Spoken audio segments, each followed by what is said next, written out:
نحمده ونصلي على رسوله الكريم اما بعد بسم الله الرحمن الرحيم اللهم صل على محمد وعلى آل محمد وبارك وسلم رب اشرح لي صدري ويسر لي امري واحلل عقدة من لساني يفقهوا قولي واجعل لي وزيرا من اهلي آمین یا رب العالمین۔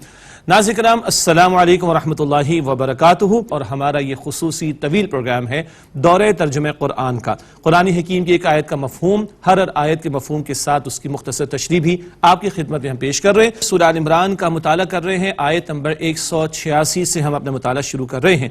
پچھلا ذکر آیا موت کے حوالے سے، اصل کامیابی آخرت کی ہے، جو جہنم سے بچایا گیا، جنت میں داخل کیا گیا، وہی کامیاب ہوگا۔ دنیا کی زندگی دھوکے و فریب کے سوا کچھ نہیں ہے۔ اللہ اس کا یقین مجھے اور آپ کو عطا فرمائے اور آخرت کا طلبگار بنائے۔ سورہ آل عمران کی آیت نمبر 186 سے مطالعہ شروع کر رہے ہیں۔ اعوذ باللہ من الشیطان الرجیم، بسم اللہ الرحمن الرحیم۔ لَتُبْلَوُنَّ فِي أَمْوَالِكُمْ وَأَنفُسِكُمْ، تم اپنے مالوں اور اپنی جانوں میں ضرور آزمائے جاؤ گے۔ آزمائشوں کے ذکر بار بار قرآن پاک ہمارے سامنے رکھ رہا ہے۔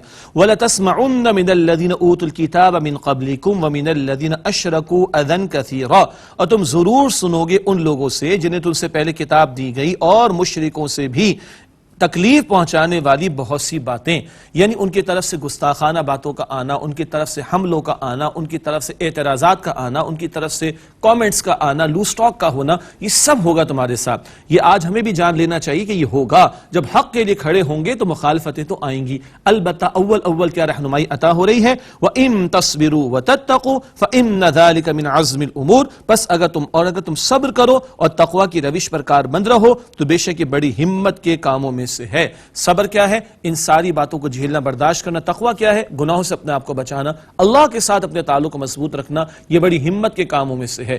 ہاں، مشرکین ہو، کفار ہو، دین دشمن ہو، ان کی طرف سے جب باتیں آتی ہیں تو کبھی علمی دلائل کے ساتھ جواب دیا جائے گا، علمی میدان میں جواب دیا جائے گا، اور جب تک طاقت نہ ہو تو ایک حد تک برداشت کیا جائے گا، اور جب طاقت ہوگی تو پھر آنکھوں میں آنکھیں ڈال کر بات بھی کی جائے گی۔ مکے کے 13 برس نبی مکرم صلی اللہ علیہ وسلم نے بتوں کی برائی بیان فرمائی، مگر ان کو ہاتھ نہ لگایا، لیکن فتح مکہ ہوتی ہے تو سارا صفایا ہو جاتا ہے۔ جب تک طاقت نہیں تھی زبان سے کہا کہ یہ غلط ہے، اور جب ہاتھ میں اقتدار اور اختیار ہے تو پھر ہاتھوں سے بتوں کو توڑا بھی گیا ہے۔ یہ اسٹریٹجی اور میتھڈالوجی نبی مکرم صلی اللہ علیہ وسلم کی ہمارے سامنے کلیئر رہے۔ مکی زندگی کا مطالعہ، مدنی زندگی کا مطالعہ اس اسٹریٹجی کو سامنے رکھتے ہوئے کریں گے، میتھڈالوجی کو سامنے رکھتے ہوئے کریں گے تو سیرت النبی صلی اللہ علیہ وسلم کی بڑی حکمتیں ہمارے سامنے واضح ہوں گی انشاءاللہ۔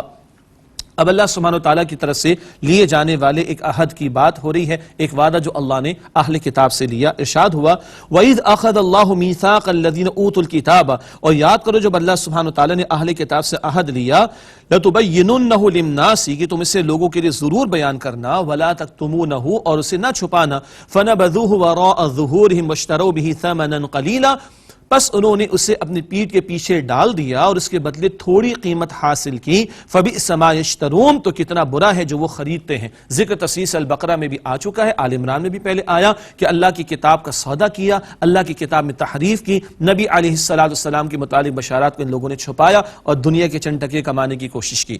لَا تَحْسَبَنَّ الَّذِينَ يَفْرَحُونَ بِمَا أَتَوْا وَيُحِبُّونَ أَن يُحْمَدُوا بِمَا لَمْ يَفْعَلُوا، آپ ہرگز عذاب سے محفوظ نہ سمجھیں انہیں جو لوگ خوش ہوتے ہیں، جو انہوں نے کیا اپنے کیے پر جو خوش ہوتے ہیں، وہ جو ان کو عذاب سے محفوظ نہ سمجھے، اور وہ چاہتے ہیں کہ اس پر ان کی تعریف کی جائے جو انہوں نے کام نہیں کیا۔ اللہ اکبر۔ یہود کی طرف بھی اشارہ ہو رہا ہے کہ ایمان کے تقاضوں پر عمل کر نہیں رہے، حق کا ساتھ تو دے نہیں رہے، مگر چاہتے کہ ان کی چودراہٹ قائم رہے اور ان کی تعریفیں کی جائیں۔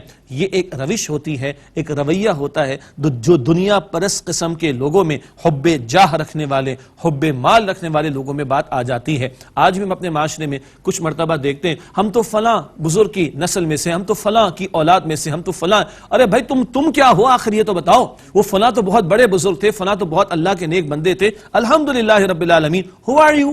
تمہارا ایمان، تمہارا عقیدہ، تمہارا عمل، تمہارے اعمال وہ کیسے بھلا؟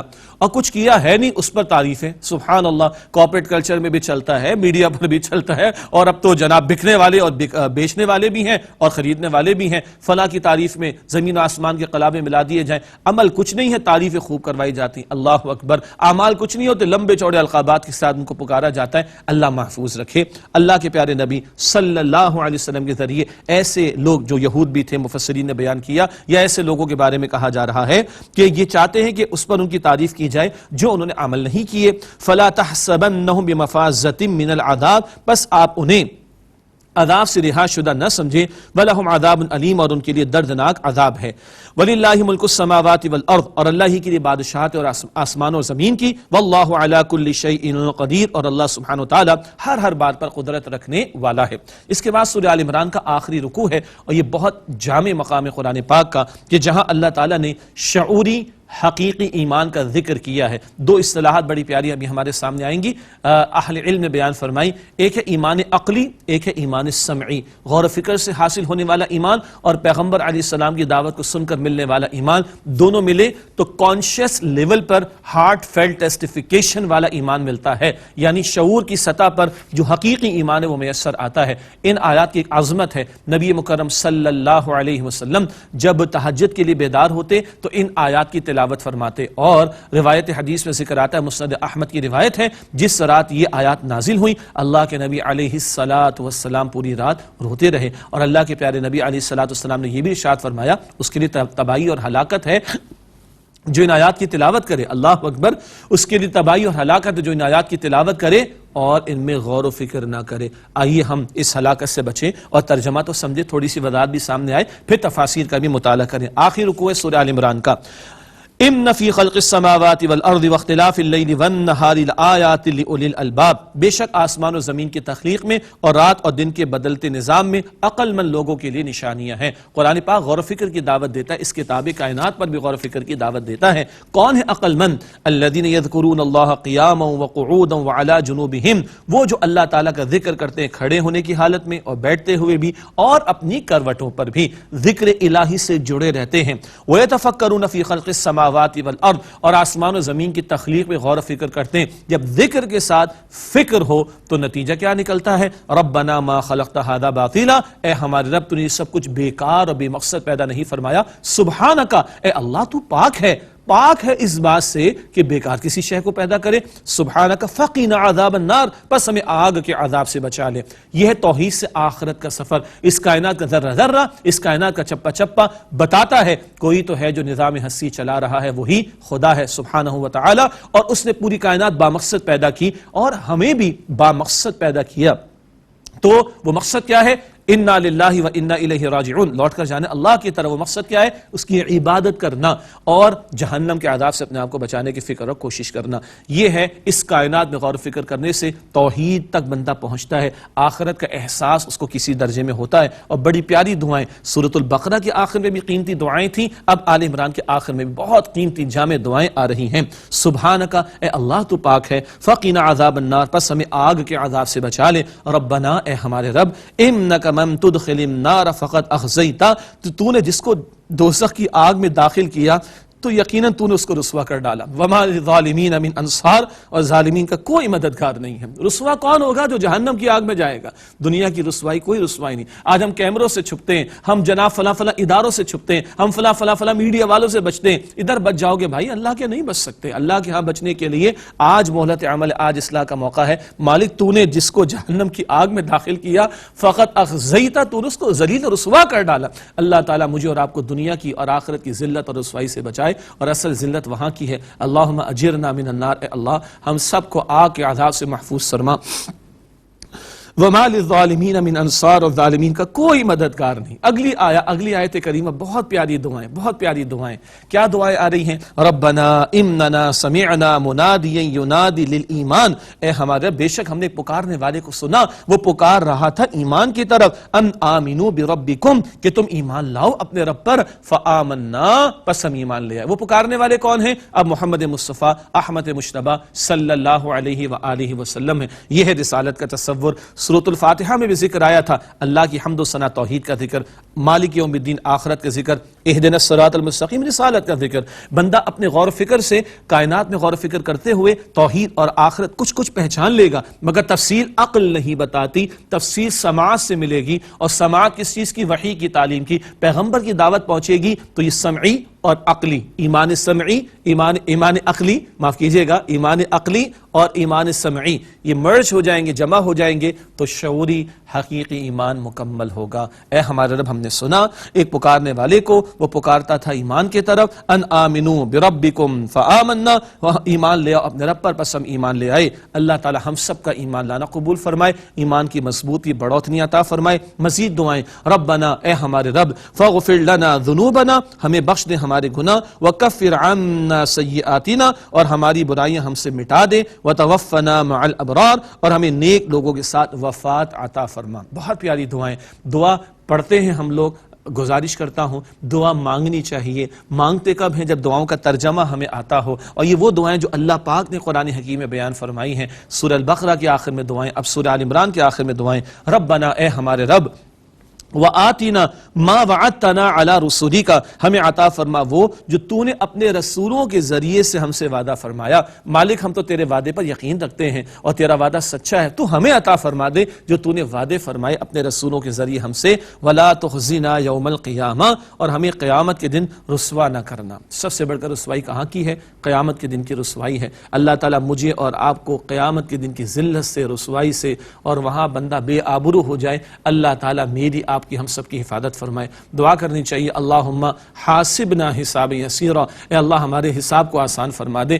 کیا ہے آسان حساب؟ اللہ کے پیارے پیغمبر علیہ السلام نے فرمایا عائشہ صدیقہ رضی اللہ تعالی عنہا کو، اے عائشہ اللہ کھولے نہ اور پوچھے نہ، جس کا کھولا اور اللہ نے پوچھا وہ مارا جائے گا، وہ مارا جائے گا۔ کیا جسٹیفائی کریں گے اپنے کرتوتوں کا اللہ کے سامنے؟ تو اللہم حاسبنا حسابا یسیرا، اے اللہ ہمارے حساب کو آسان فرما۔ یہ ذکر بھی آیا، اے اللہ تو ہمیں وہ عطا فرما جو تو نے اپنے رسولوں کے ذریعے سے ہم سے وعدہ کیا۔ اللہ کا وعدہ تو سچا ہے، پریشانی کے پتہ نہیں ہم اس وعدے کے مستحق بن سکیں گے نہیں، وہ دعا کرتے ہیں مالک سے، ولا تخزنا یوم القیامہ، اور ہمیں قیامت کے رسوا نہ کرنا، انک لا تخلف المیعاد، بے شک تو وعدے کے خلاف نہیں کرتا۔ اللہ تو سچا ہے، اللہ کا وعدہ بھی سچا ہے، ہمارا مسئلہ ہے ہم کہیں کوتاہی نہ کر بیٹھیں، ہم کہیں اپنے آپ کو ایسا نہ ہو کہ مستحق نہ بنا سکیں۔ اللہ اس سے بچا، تیرا وعدہ تو سچا، تو اس وعدے کا مصداق ہمیں بنا دے، تو اس وعدے کی تکمیل کا ہمیں مکمل فرما دے، ہمیں اس کا مستحق بنا دے۔ یہ پیاری دعائیں، اس کے بعد اللہ تعالیٰ نے اعلان بھی فرما دیا، اسے دعا قبول فرما دی۔ بڑا پیارا رب ہے میرا اور آپ کا، وہ مانگنا سکھاتا بھی ہے اور قبولیت کا اعلان بھی فرماتا ہے، اور وہ کہتا ہے مجھ سے مانگو میں تمہاری دعا قبول کروں گا۔ ہم پڑھ چکے ہیں سورہ البقرہ کی آیت نمبر 186 میں، جب مانگو گے میں تمہیں عطا کروں گا، مگر میرا حکم تو مانو، مجھ پر ایمان تو رکھو۔ اللہ کہتا ہے مجھ سے مانگو میں تمہیں عطا کروں گا۔ سورہ مومن کی آیت نمبر 60 میں اللہ کہتا ہے میں تمہاری شرک سے بھی زیادہ تم سے قریب ہوں، اور وہ مالک دعا سکھانے کے بعد قبولیت کا اعلان بھی فرما رہے ہیں۔ فاستجاب لهم ربهم انی لا اضیع عمل عامل منکم من ذکر او انثی، بس ان کے رب نے ان کی دعا قبول فرمائی کہ میں کسی محنت کرنے والے کے عمل کو ضائع نہیں کرتا، تم میں سے چاہے وہ مرد ہو یا عورت ہو، بعضکم من بعض، تم ایک دوسرے کی جنس سے ہو۔ ہاں، گھر گھر ہستی کا نظام چلانے کے لیے سربراہ مرد کو بنایا گیا، کفالت کی ذمہ داری اس پر ڈالی گئی۔ سورہ نساء کی آیت 34 میں بات ہمارے سامنے آئے گی انشاءاللہ۔ البتہ عمل کا میدان ہے، اخلاق کا میدان ہے، آخرت کی فکر اور تیاری کا میدان ہے، مرد اور عورت ذمہ داریاں مختلف رکھی گئی، دائرہ کار مختلف رکھا گیا، اپارچونٹیز یکساں ہیں، جو چاہے اللہ کو راضی کرنے کی محنت کرے، اور عین ممکن ہے ایک عورت ایک مرد کے مقابلے میں ایک بیوی، ایک مرد کے مقابلے میں ایک بہن، ایک بھائی کے مقابلے میں ایک بیٹی، ایک بیٹے کے مقابلے میں سبحان اللہ زیادہ نیک اور متقی و پارسا بن جائے۔ سبحان اللہ، بعضکم من بعض، تم ایک دوسرے کی جنس سے ہو۔ فالذین ہاجروا واخرجوا من دیارہم واوذوا فی سبیلی، پس جن لوگوں نے ہجرت کی اور انہیں ان کے گھروں سے نکالا گیا، کس لیے نکالا گیا؟ اللہ کے دین پر عمل کرنے کی وجہ سے زندگی پر تنگ کر دی گئی۔ وَأُوذُوا فِي سَبِيلِي، اور انہیں میری راہ میں ستایا گیا۔ وَقَاتَلُوا، اور انہوں نے اللہ تعالیٰ کی خاطر جنگ کی۔ وَقُتِلُوا، اور قتل یعنی شہید کر دیے گئے۔ اللہ اکبر! ایمان اندر ہو تو عمل ثبوت پیش کرتا ہے، کبھی ہجرت کے تقاضے، کبھی گھر بار سے نکال دیے جانے کا معاملہ، کبھی اللہ کے راہ میں قتال کا معاملہ، کبھی جان تک کا نذرانہ پیش کرنے کا معاملہ۔ یہ اتنے بھاری بھرکم تقاضے دین بیان فرما رہا ہے قرآن پاک میں۔ ان سب کے لیے اللہ کی طرف سے وعدہ کیا ہے؟ لَأُكَفِّرَنَّ عَنْهُمْ سَيِّئَاتِهِمْ، میں ضرور ان کی برائیاں ان سے مٹا دوں گا۔ وَلَأُدْخِلَنَّهُمْ جَنَّاتٍ تَجْرِي مِن تَحْتِهَا الْأَنْهَارُ، اور انہیں باغات میں داخل کروں گا جن کے نیچے نہریں جاری ہوں گی۔ ثوابا من عند اللہ، یہ بدلہ ہے اللہ سبحانہ وتعالیٰ کی طرف سے، واللہ عندہ حسن الثواب، اور اللہ تعالیٰ کے پاس بہت عمدہ بدلہ ہے۔ اللہ ہمیں یقین عطا فرمائے اور سچا ایمان نصیب فرمائے اور اس کے تقاضوں پر عمل کرنے کی توفیق عطا فرمائے۔ اب اس کے برعکس کفار جو ایمان کے برعکس روش پر ہیں اور چلت پھرت میں بہت آگے دکھائی دیتے ہیں، تیزیاں دکھائی دیتے ہیں، ان کے بارے میں ایک رویہ بتایا جا رہا ہے اور ایک تسلی کا سامان کیا جا رہا ہے۔ لا یغرنک تقلب الذین کفروا فی البلاد، اے مخاطب یعنی اے سننے والے، تمہیں کفار کا یہ شہروں میں عیش کے ساتھ چلنا پھرنا دھوکے میں نہ ڈالے، ان کی ترقی کو دیکھ کر، ان کی جو ہے وہ اس طرح کے وسائل کو دیکھ کر پریشان نہ ہو جانا۔ متاع قلیل، یہ تھوڑا سا فائدہ ہے، اللہ تعالیٰ سب کو دے رہا ہے، کافروں کو بھی زیادہ مل رہا ہے، اس سے کہ آخرت میں کوئی حصہ ان کے لیے نہیں ہے، تو اس سے پریشان نہ ہونا، ان کی ترقی کو دیکھ کر، ان کے وسائل کو دیکھ کر۔ متاع قلیل، یہ تھوڑا سا فائدہ ہے۔ ثم مأواہم جہنم، پھر ان کا ٹھکانہ جہنم کی آگ ہے۔ وبئس المہاد، اور وہ بہت ہی برا آرام گاہ کا موقع ہے اور مقام ہے، بہت ہی بری آرام گاہ ہے۔ کس قدر عجیب لفظ ہے آرام گاہ، یعنی it's adding to the injury والی بات ہے، ان کی ذلت میں اضافے والی بات ہے۔ کچھ ہے بھی آرام تو وہ جہنم کی آگ ہے، اس کے سوا کچھ نہیں۔ استغفر اللہ، اللہم اجرنا من النار، اے اللہ ہم سب کو آگ کے عذاب سے محفوظ فرما۔ اس کے برعکس صاحب ایمان لوگوں کا بیان، لیکن الذین اتقوا ربہم لہم جنات تجری من تحتہا الانہار، لیکن وہ لوگ جنہوں نے اپنے رب کا تقوی اختیار کیا، گناہوں سے بچتے رہے، ان کے لیے باغات ہیں جن کے نیچے نہریں جاری ہیں، خالدین فیہا، ان میں ہمیشہ رہیں گے، نزلا من عند اللہ، یہ نزل ہے مہمان نوازی اللہ سبحانہ وتعالی کی طرف سے۔ وما عند اللہ خیر للابرار، اور جو اللہ تعالیٰ کے پاس ہے وہ نیک لوگوں کے لیے بہتر ہے۔ اللہم انا نسألک جنت الفردوس، اے اللہ ہم تجھ سے جنت الفردوس کا سوال کرتے ہیں۔ وَإِنَّ مِنْ أَهْلِ الْكِتَابِ لَمَن يُؤْمِنُ بِاللَّهِ وَمَا أُنزِلَ إِلَيْكُمْ وَمَا أُنزِلَ إِلَيْهِمْ خَاشِعِينَ لِلَّهِ، اور بے شک اہل کتاب میں سے بعض وہ ہیں جو ایمان لائے اللہ سبحانہ وتعالیٰ پر، اور اے مسلمانوں اس پر جو تم پر نازل کیا گیا اور اس پر جو ان کی طرف نازل کیا گیا، اللہ تعالیٰ کے لیے وہ عاجزی اختیار کرتے ہیں۔ یہ ایمان والے اہل کتاب میں سے ایمان والوں کا ذکر ہے، سچے لوگوں کا ذکر ہے جو آخرت کے طلبگار تھے اور جو پھر نبی پاک صلی اللہ علیہ وآلہ وسلم پر ایمان بھی لے آئے، ان کی تعریف بیان ہو رہی ہے۔ خاشعین للہ، وہ اللہ تعالیٰ کے لیے عاجزی اختیار کرتے ہیں۔ لا یشترون بآیات اللہ ثمنا قلیلا، اللہ تعالیٰ کی آیات کا تھوڑے سے معاوضے میں سودا نہیں کرتے۔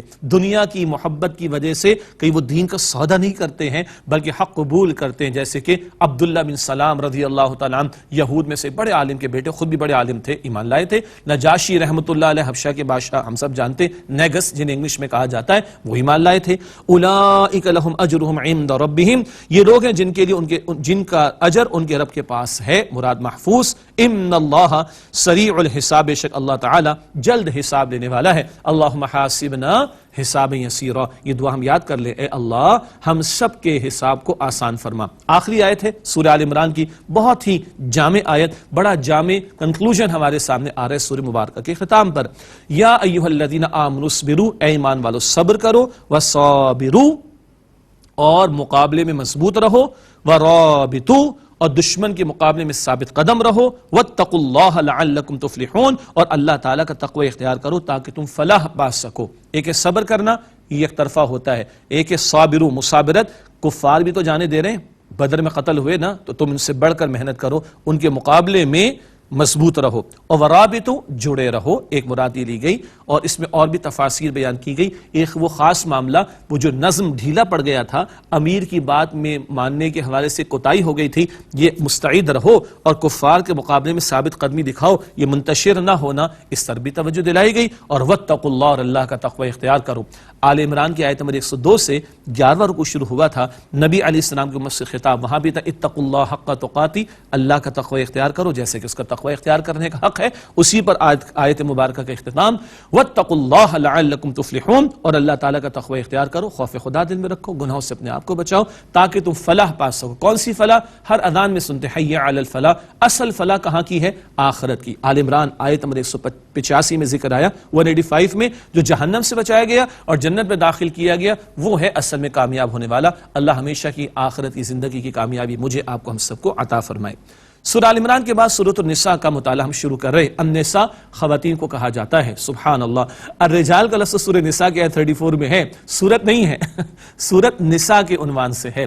اس کا یہ قطعاً مطلب نہیں کہ ساری سورت عورتوں ہی کے بارے میں ہے، البتہ یہ ضرور ہے کہ عورتوں کے بارے میں ان کے حوالے سے حقوق کا بیان، ان کے ساتھ اس سے سلوک کا معاملہ، ان کا وراثت میں حصہ، ان کا مہر ادا کیا جانا، ان کے ساتھ اس سے سلوک کیا جانا، یہ بہت سارے احکامات عطا ہوئے۔ یتیم لڑکیوں کے بارے میں رہنمائی عطا کی گئی اینڈ سو آن۔ تو ایک وہ سورہ مبارکہ جس میں عورتوں کے تعلق سے بھی اہم ہدایات عطا کی گئی۔ سورۃ النساء ایک طویل مدنی سورت ہے، اس میں سچے ایمان والوں سے بھی خطاب ہے، اہل کتاب سے بھی خطاب ہے، اور منافقین کا ذکر بھی آئے گا۔ اب پچھلی دو سورتوں میں کیا تھا؟ بنی اسرائیل، پہلے یہود اور پھر نصارہ کا ذکر آیا، اور ساتھ ساتھ ایمان والوں کا۔ اس صورت میں سچے ایمان والوں کا ذکر بھی ہے، اہل کتاب کا ذکر بھی، اور منافقین کا ذکر بھی ہمارے سامنے آئے گا۔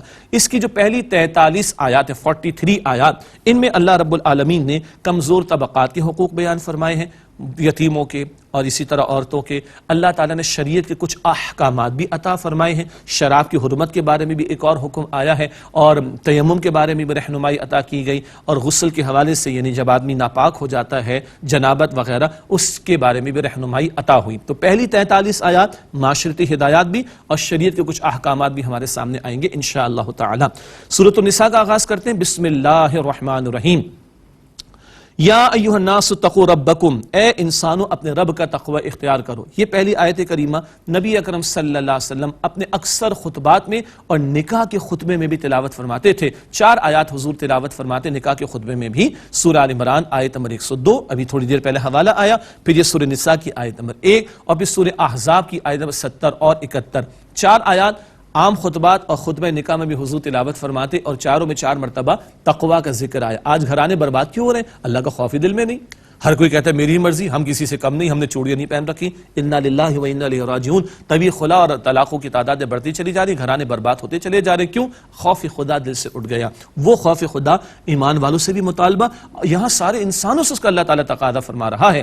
یا ایھا الناس اتقوا ربکم، اے انسانوں اپنے رب کا تقوی اختیار کرو۔ الذی خلقکم من نفس واحدہ، جس اللہ نے تمہیں نفس واحد آدم علیہ السلام سے پیدا فرمایا، وخلق منها زوجہا، اور انہی سے ان کی زوجہ کو بھی بنایا، آدم و حوا علیہم السلام۔ ہمارا خالق اللہ ہمارے اولین والدین آدم و حوا علیہم السلام۔ وبث منہما رجالا کثیرا ونساء، اور ان دونوں سے پھیلا دیے بہت سے مرد اور عورتیں۔ نکاح کا ایک بڑا مقصد کیا ہے؟ نسل انسانی کا قافلہ آگے بڑھتا چلا جائے۔ واتقوا اللہ الذی تساءلون بہ والارحام، اور اللہ تعالیٰ کا تقوی اختیار کرو جس کا نام لے کر آپس میں تم سوال کرتے ہو، مراد حقوق مانگتے ہو، اور رحمی رشتوں کا خیال رکھو۔ نکاح بھی کرتے ہو اللہ کا نام درمیان میں لا کر، دو بول کہہ کے ایک دوسرے کو حلال کر لیتے ہو۔ اللہ کے نام کی لاج رکھو گے تو معاملات ٹھیک ہوں گے۔ سچی بات عرض کروں، اللہ کا نام زبان پر بھی ہو، اللہ کا ذکر گھر میں بھی ہو، اللہ کی یاد گھر میں بھی ہو، گھرانے اچھے رہیں گے۔ رحمی رشتوں کا خیال رکھو۔ رحمی رشتے، رحم کا لفظ رحمان کے لفظ سے بنا، بخاری شریف کی حدیث قدسی، اللہ فرماتے رحم کا لفظ رحمان کے لفظ سے بنا، جو اسے جوڑے گا میں اس کو جوڑوں گا، جس کو توڑے گا میں اس کو توڑ کر رکھ دوں گا۔ جیسے بیٹے اور ماں کے درمیان حرمت ہے اور حقوق و فرائض ہیں، اسی طرح داماد اور ساس کے درمیان بھی حرمت آ جاتی، حقوق و فرائض آئیں گے۔ باقی رشتوں کو آپ خود ہی سمجھ لیجئے، سسرالی رشتوں کو بھی شامل کر لیجئے۔ والارحام، اور رحمی رشتوں کا خیال رکھو۔ ان اللہ کان علیکم رقیبا، بے شک اللہ سبحانہ وتعالیٰ تم پر نگہبان ہے۔ کیا مطلب؟ اللہ ساس کو، سسر کو، شوہر کو، بیوی کو، ماں باپ کو، اولاد کو، نند کو، بھاوج کو، داماد کو، بہو کو، سب کو دیکھ رہے ہیں۔ ہم سب یہ خیال رکھیں، ہمارے گھرانے بہت اچھے ہوں گے انشاءاللہ۔ یتیموں کے بارے میں ایک رہنمائی، وَآتُوا الْيَتَامَ أَمْوَالَهُمْ وَلَا تَتَبَدَّلُوا الْخَبِيثَ بِالطَّيِّبِ، اور یتیموں کو ان کا مال دے دو اور اپنا ردی مال ان کے عمدہ مال سے نہ بدلو، یعنی ان کا اچھا کھا جاؤ اور اپنا ردی ان کی طرف کر دو، ایسا نہ کرو۔ وَلَا تَأْكُلُوا أَمْوَالَهُمْ إِلَىٰ أَمْوَالِكُمْ، اور ان کے مال نہ کھاؤ اپنے مالوں کے ساتھ ملا کر۔ یتیم تمہاری سرپرستی میں آ گیا تو اس کے ساتھ بھلا سلوک کرو۔ آگے مزید ہدایات بھی ہمارے سامنے آئیں گی۔ إِنَّهُ كَانَ حُوبًا كَبِيرًا، بے شک یہ بہت بڑا گناہ ہے، یتیم کا مال ہڑپ کرنا بہت بڑا گناہ ہے، یہ کبیرہ گناہوں میں شامل ہے۔ یہ ہدایات ہیں جو عورتوں کے بارے میں، یتیموں کے بارے میں آ رہی ہیں۔ اسی کے ساتھ آج کا مطالعہ پائے تکمیل کو پہنچتا ہے۔ آئیے اللہ رب العالمین کے حضور دعا کا اہتمام کرتے ہیں۔ بسم اللہ الرحمن الرحیم، اللہم صلی علی محمد وعلی آل محمد وبارک وسلم۔ ربنا لا تزغ قلوبنا بعد إذ هديتنا وهب لنا من لدنك رحمة إنك أنت الوهاب اللهم اغفر للمؤمنين والمؤمنات والمسلمين والمسلمات اللهم أعز الإسلام والمسلمين اللهم أيد الإسلام والمسلمين اللهم انصر الإسلام والمسلمين۔ اے اللہ ہم سب کی، ہمارے ماں باپ کی، ہمارے گھر والوں کی، ہمارے اساتذہ کی، تمام مسلمانوں کی مغفرت فرما۔ اے اللہ اس محفل کو اپنی بارگاہ میں قبول فرما۔ اے اللہ کل عالم میں اے اللہ اس قرآن پاک کے فیض کو عام فرما دے۔ اے اللہ ہمیں صحیح بات بیان کرنے، سیکھنے، سمجھنے، عمل کرنے اور اس کو دوسروں تک پہنچانے کی توفیق عطا فرما۔ اے اللہ ہمیں مانگنا نہیں آتا، اے اللہ تو اپنے فضل اور اپنے کرم سے اپنی شان کے مطابق ہمیں عطا فرما۔ مالک ہمارے بیماروں کو ایمان کے ساتھ مکمل صحت یابی عطا فرما۔ یا اللہ ہمارے مرحومین کی مغفرت فرما۔ اے اللہ ہمیں ہمارے ماں باپ کے لیے صدقہ جاریہ بنا۔ اے اللہ ہماری اولاد کو ہمارے لیے صدقہ جاریہ بنا۔ اے اللہ ہم سب کو اسلام پر زندہ رکھ، ہمیں ایمان پر خاتمہ نصیب فرما۔ اے اللہ امت کو غیرت دینی عطا فرما، ایمان کی آبیاری عطا فرما۔ اے اللہ ہم سب کے حساب کو آسان فرما۔ یا اللہ روز قیامت نبی اکرم صلی اللہ علیہ وسلم کی شفاعت نصیب فرما۔ یا اللہ ہم سب کو جہنم سے آزاد فرما دے۔ یا اللہ ہم سب کو جہنم سے آزاد فرما دے۔ یا اللہ ہم سب کو جہنم کی آگ سے محفوظ فرما دے، ہمیں جنت الفردوس عطا فرما۔ اے اللہ ہم سب سے راضی ہو جا، اے اللہ ہم سب سے راضی ہو جا، اے اللہ ہم سب سے راضی ہو جا۔ صلی اللہ علی النبی الکریم وعلی آلہ واصحابہ اجمعین آمین برحمتک یا ارحم۔ ناظرین، اگر آپ ایسی ہی مزید ویڈیوز دیکھنا چاہتے ہیں تو ہمارا ARYQTV کا چینل سبسکرائب کیجئے اور بیل آئیکن کا بٹن دبانا نہ بھولیے تاکہ آپ سے کوئی پسندیدہ پروگرام مس نہ ہو جائے۔